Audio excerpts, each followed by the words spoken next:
Ada kalanya telinga itu bosan mendengarkan nasihat, muak, jemuh, letih.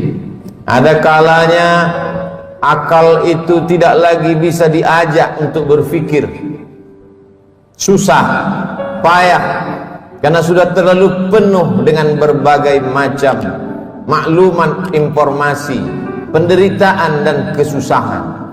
Tapi Allah memberikan jalan lain untuk supaya nasihat itu sampai ke dalam hati melalui kisah.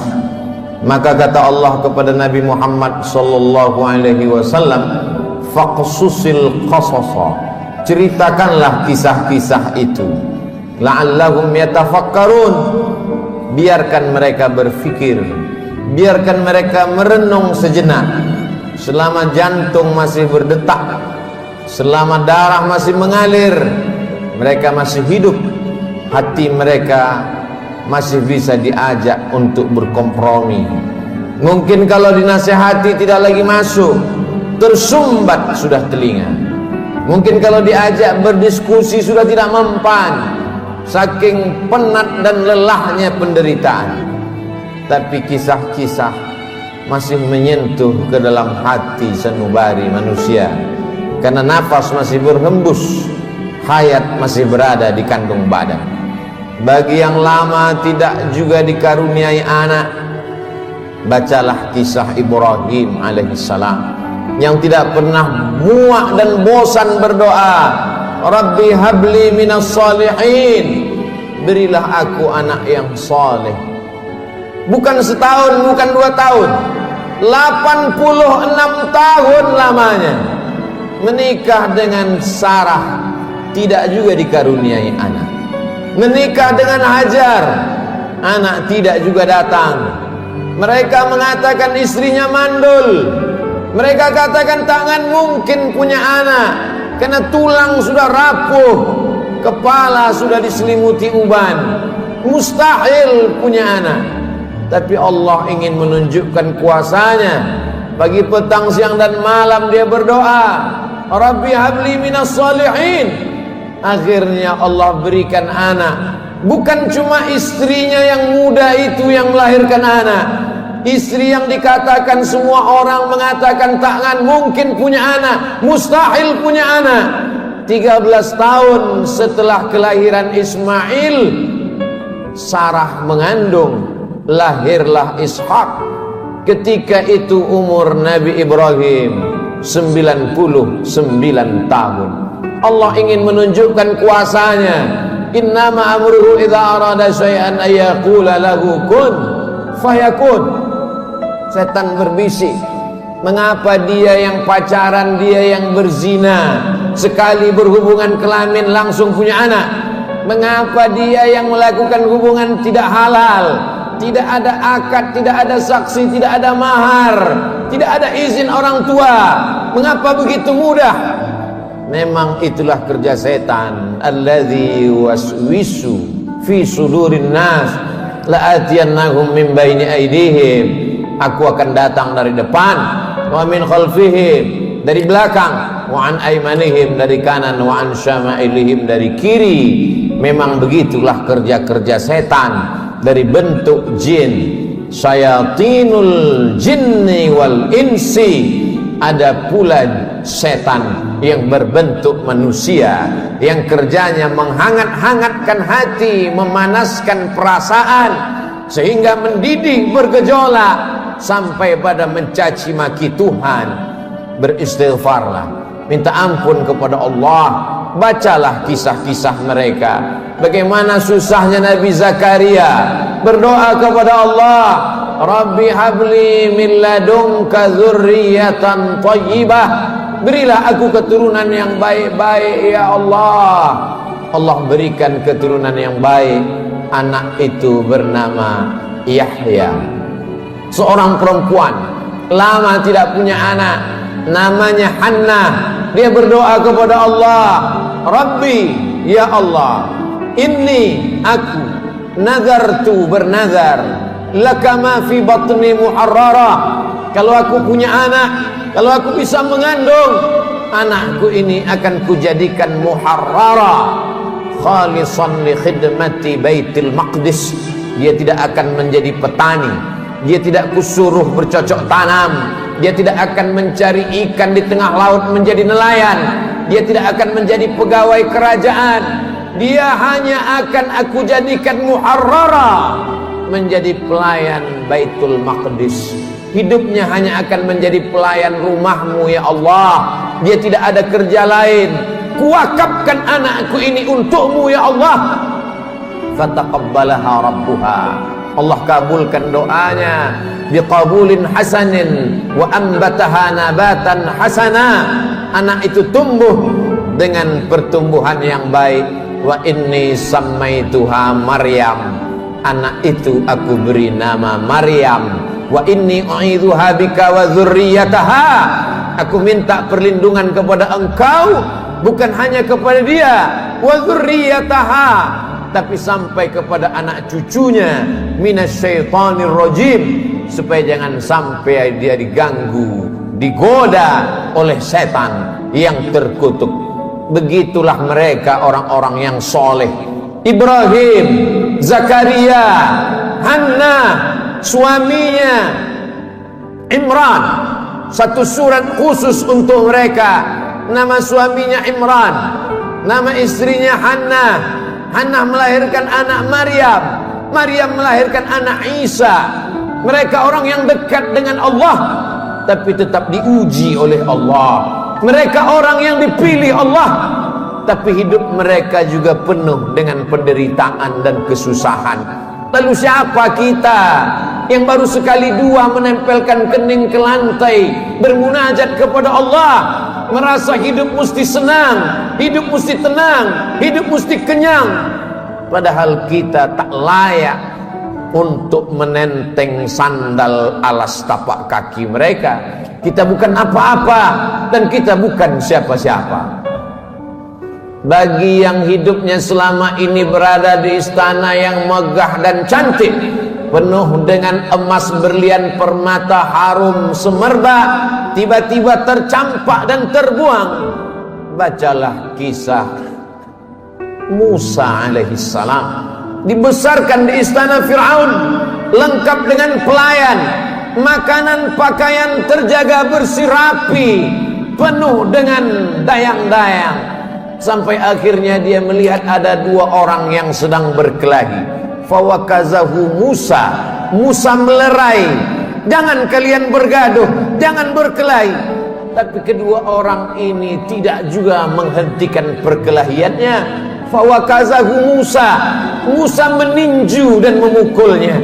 Orang yang dipukul itu mati, dan kebetulan yang mati itu adalah masyarakat kelas atas, masyarakat keluarga Fir'aun. Musa takut, dia pergi bernaung di bawah kayu yang rindang sambil berpikir meninggalkan istana Fir'aun yang megah, gagah, perkasa. Ketika Nabi Muhammad SAW Isra Mi'raj, Nabi melihat dari Burak turun ke bawah. Dia lihat ada pohon yang rindang di tengah gurun pasir. Nabi bertanya kepada Jibril alaihissalam, pohon apa itu Jibril? Jibril menjawab, itulah pohon tempat bernaungnya Musa alaihissalam ketika dia terusir dari istana Fir'aun. Ayah tidak ada, ibu tidak ada, istri tidak punya, anak apalagi, sebatang kara, terbuang jauh dari istana. Satu-satunya berpegang teguh hanya kepada Allah. Orang yang bersama dengan Allah hatinya menjadi ramai walaupun dia di tengah kesunyian. Orang bersama dengan Allah dia bahagia walaupun dia dalam kesusahan dan penderitaan. Orang yang bersama dengan Allah tak pernah putus asa. Bersama dengan harta akan binasa, bersama dengan kemegahan, kemuliaan, jabatan akan berakhir. Bersama dengan dia, siapa dia? Al-Hayyu Maha Hidup. Bersama dengan dia, siapa dia? La ta'khudhuhu sinatun wala naum. Dia yang tak mengantuk dan tidak tidur. Ternyata itu hanya skenario Allah. Allah ingin melepaskan Musa dari kungkungan harta benda, dari cengkraman kekuasaan Fir'aun terlaknat. Allah ingin mempertemukan Musa dengan guru yang bijaksana, Syuaib namanya. Dari kejauhan Musa melihat orang ramai. Ternyata mereka ngantri untuk mengambil air di sebuah sumur tua yang pintunya tertutup batu yang besar. Tidak sanggup mereka menggeser batu itu, walaupun mereka berkumpul beramai-ramai. Musa dengan kekuatan yang dititipkan Allah menggeser batu itu. Dengan mudahnya tutup sumur terbuka. Nabi Musa melihat ada perempuan yang jauh di barisan belakang. Dia panggil perempuan itu untuk mengambil air. Ternyata perempuan itu membalas budi Musa. Dia mengajak Musa untuk berjumpa dengan ayahnya, karena ayahnya lama mencari pengembala kambing. Apa kata si anak? Inna khaira man ista'jartal qawiyul amin. Kalau kau ingin mencari pengembala kambing ayah, selama ini kau susah mencari anak muda, pilihlah anak muda ini. Dia orangnya jujur dan amanah. Dari mana kau tahu dia jujur? Ketika dalam perjalanan tadi aku di depan, dia di belakang. Angin bertiup kencang, pakaian lekuk tubuh terlihat. Dia suruh aku ke belakang, dia ke depan, karena dia tidak ingin melihat yang dilarang Allah. Dari mana kau tahu dia kuat? 30 orang laki-laki ingin menggeser batu besar dari pintu sumur yang menutup. Tak sanggup mereka sampai dia datang. Akhirnya Musa dinikahkan dengan anak Syuaib dengan mahar samaniyah hijaj, 8 musim, 8 tahun lamanya mengembalakan kambing. Musa ulul azmi, banyak manusia tapi tak banyak yang dipilih menjadi nabi. Banyak nabi tapi tak banyak yang dipilih menjadi rasul. Banyak rasul tapi tak banyak yang dipilih menjadi ulul azmi. Musa salah satu ulul azmi. Musa yang diajak Allah untuk berbicara. Wa kallamallahu Musa taklima. Tapi sungguh pun begitu, pernah juga dia merasa terasing, kesunyian, kesepian, tercampak, terjatuh dari istana yang megah. Lalu siapa kita? Kita sedang diajak Allah untuk membanding-bandingkan diri dengan orang-orang yang soleh, yang hebat itu. Engkau yang ditugaskan untuk menjadi guru agama, menjadi juru dakwah di tempat yang jauh, di tengah hutan belantara, melewati air gelombang pasang, melewati sungai, melewati batu karang yang tajam, sampai di tempat tujuan tidak disambut dengan tala'al badru alaina. Kau tak disambut dengan marhaban, kau tak disambut dengan permadani merah, kau tak disambut dengan sukacita. Dicaci maki, diejek. Akhirnya hati merasa marah, panas, meninggalkan dakwah, masuk ke dalam perahu. Perahu terombang-ambing di tengah lautan. Nampaknya barang-barang mesti dicampakkan. Satu persatu barang-barang dibuang ke laut. Namun perahu tetap juga penuh akan tenggelam. Mau tidak mau, suka tidak suka, penumpang mesti diundi. Dan undian itu jatuh ke tanganmu 3 kali. Kalau sudah 3 kali tak ada pilihan, kau mesti dicampakkan ke tengah laut. Mulut ikan nun sudah siap menganga menelan, berada dalam 3 kegelapan.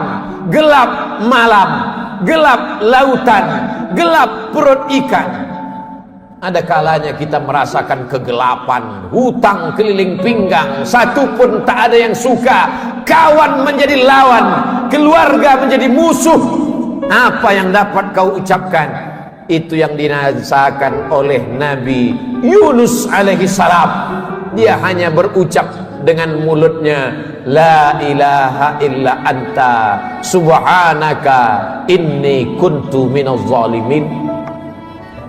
La ilaha illa anta, tiada Tuhan selain engkau, subhanaka, maha suci engkau, aku yang kotor, aku yang hitam, aku yang kelam, aku yang bergelimang dosa. Inni kuntu minaz zalimin, aku sudah zalim, aku sudah aniaya, aku sudah buat dosa. Apa yang dilakukan Allah? Ikan itu memuntahkan isi perutnya. Lalu kemudian Nabi Yunus terdampar di tepi pantai, ditumbuhkan Allah yaktin, labu. Dia makan labu. Hari ini ahli medis, para pakar gizi menganjurkan orang yang sakit untuk memakan buah labu, makanan yang baik untuk penyembuh orang yang dalam keadaan sakit. Ternyata Allah tahu apa yang ada dalam hatimu. Siapakah engkau bila dibandingkan dengan Nabi yang dipilih Allah? Ada kalanya engkau terjatuh, masuk ke dalam lautan. Lautanmu bukan lautan Nabi Yunus, perut ikanmu bukan perut ikan Nabi Yunus, gelapmu bukan gelap Nabi Yunus. Tapi kesulitan-kesulitan hidup yang datang silih berganti, tak ada yang dapat kau lakukan kecuali berkata, la ilaha illa anta subhanaka inni kuntu minaz zalimin.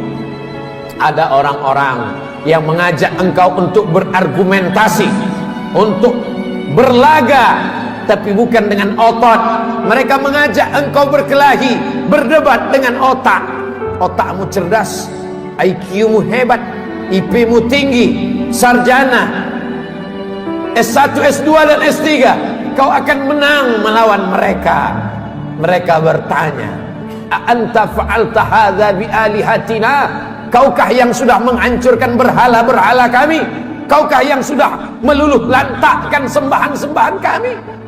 Dengan ringan dia menjawab, bal fa'alahu kabiruhum hadza. Bukan aku yang menghancurkannya. Yang menghancurkan berhala ini, patung-patung ini adalah patung yang paling besar. Lihat dari lehernya ada kampak. Dialah yang sudah menghancurkan. Ternyata orang-orang yang hebat berargumentasi itu, ketika dia kalah, dia tidak pakai otaknya, tapi yang dia pakai ototnya, yang dia pakai tenaganya, yang dia pakai kekuasaannya, yang dia pakai jabatannya. Kumpulkan semua kayu-kayu, bakar. Mereka membakar Nabi Ibrahim karena kalah berdebat dengan otak. Mereka pakai otot, jabatan, kekuasaan, tenaganya mereka pakai. Bakar, harriquhu, bakar dia. Tidak ada tempat berserah diri kecuali Allah. Nabi Ibrahim hanya meminta, bermohon kepada Allah. Apa yang dikatakan Allah, apa yang dikirimkan Allah. Allah tidak kirim tayran ababil. Allah hanya berkata, ya nar, wahai api, kuni bardan, sejuklah, wasalaman, selamatlah ala Ibrahim.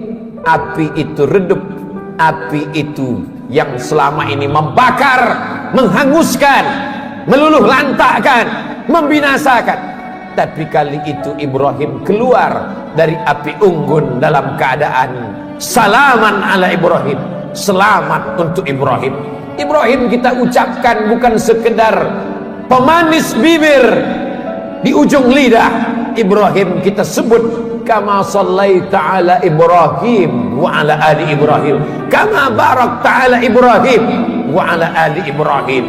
Kalau anakmu mati, ternakmu mati, kebunmu kering kerontang, segala penghasilanmu hilang, tak cukup sampai di situ, penyakit pun datang, orang-orang menjauh. Bacalah kisah Nabi Ayub alaihissalam. Adakah Nabi Ayub berkeluh kesah? Adakah Nabi Ayub berkata, aku ini Nabi, kenapa anakku mati? Aku ini Rasul, kenapa ternakku mati? Kenapa kering kerontang? Dia hanya berkata, Rabbi, ya Allah, anni massanyad dur, aku kena penyakit ya Allah, wa anta arhamur rahimin, engkau maha penyayang di antara yang sayang. Tidak ada Nabi Ayub berkata sehatkan aku. Nabi Ayub tak minta sembuhkan aku. Dia hanya berkata anni massanyad dur, aku kena penyakit ya Allah, wa anta arhamur rahimin, engkau maha penyayang di antara yang sayang. Dia malu meminta kepada Allah, dia malu berkeluh kesah kepada Allah, dia malu malu adalah satu cabang dari iman. Malu kepada manusia biasa, malu kepada malaikat biasa, tapi ini malu berkeluh kesah kepada Allah, malu meminta kepada Allah. Itulah akhlak para nabi. Faqsusil qasasa, ceritakan kisah-kisah itu, la'allahum yatafakkarun, mudah-mudahan mereka berfikir. Kembali kepada Al-Quran, baca Al-Quran, baca terjemah, baca kisahnya, menyejukkan hati, menenangkan jiwa.